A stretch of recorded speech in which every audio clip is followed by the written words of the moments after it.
Bienvenue sur notre chaîne. Aujourd'hui, nous parlons d'un sujet brûlant, le M23 a décidé de ne pas participer aux pourparlers de Luanda. Mais pourquoi ce retrait soudain? Et que pense Denis Mukwege de cette situation? Nous allons tout vous expliquer en détail. Avant de commencer, n'oubliez pas de vous abonner à la chaîne et d'aimer cette vidéo pour ne rien manquer de nos analyses sur l'actualité congolaise. C'est parti.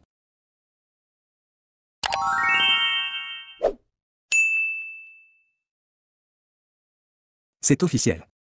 L'Alliance Fleuve Congo, AFC M23, ne participera pas aux pourparlers de paix qui étaient prévus ce 18 mars à Luanda, en Angola. Dans un communiqué, le groupe rebelle a dénoncé des sanctions successives qui, selon lui, rendent toute négociation impossible. L'AFC M23 accuse directement le gouvernement congolais de mauvaise foi et estime que ces sanctions compromettent le dialogue.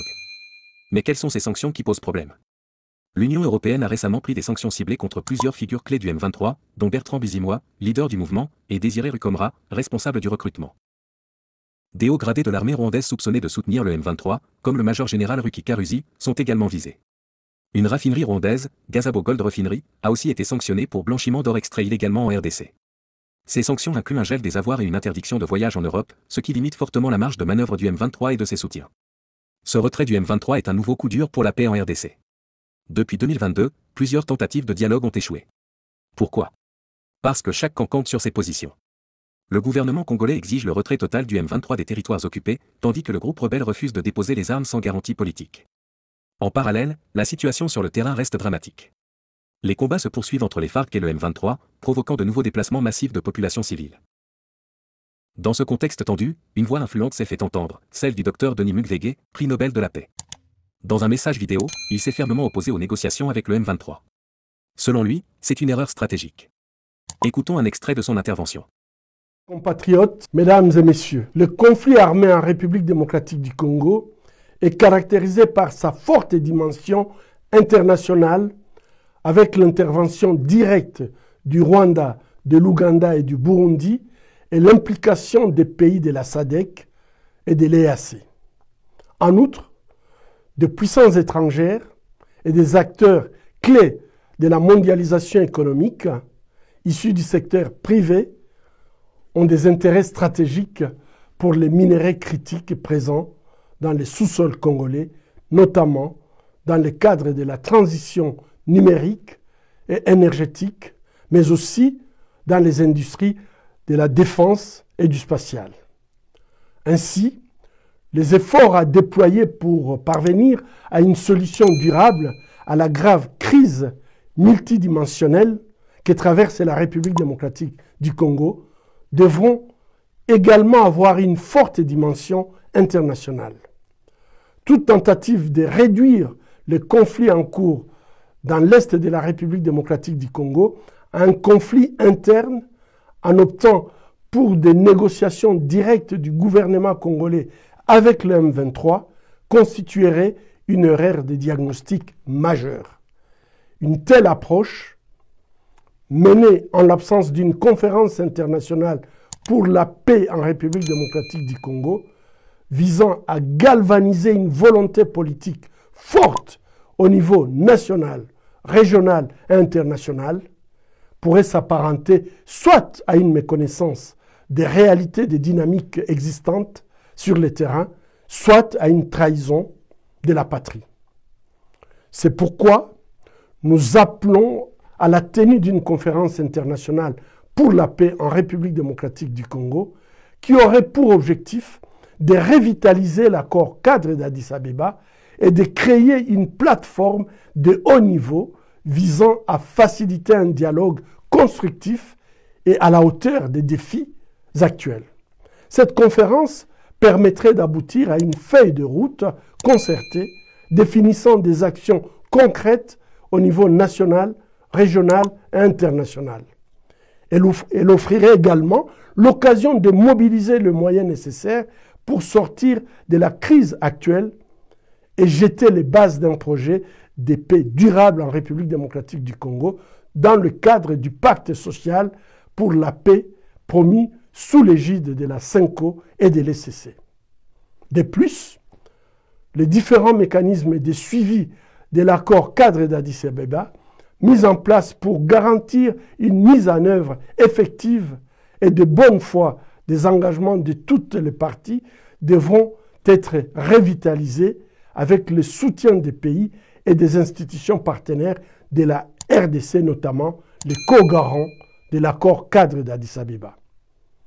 Dans l'intervalle, les pressions internationales devront s'accentuer pour veiller à faire respecter les prescrits de la résolution 2773 du Conseil de sécurité des Nations Unies qui exhorte les parties à un cessez-le-feu immédiat et inconditionnel et demande à la force de défense rwandaise de cesser de soutenir le M23 et de se retirer immédiatement du territoire de la République démocratique du Congo, et ceci sans condition préalable.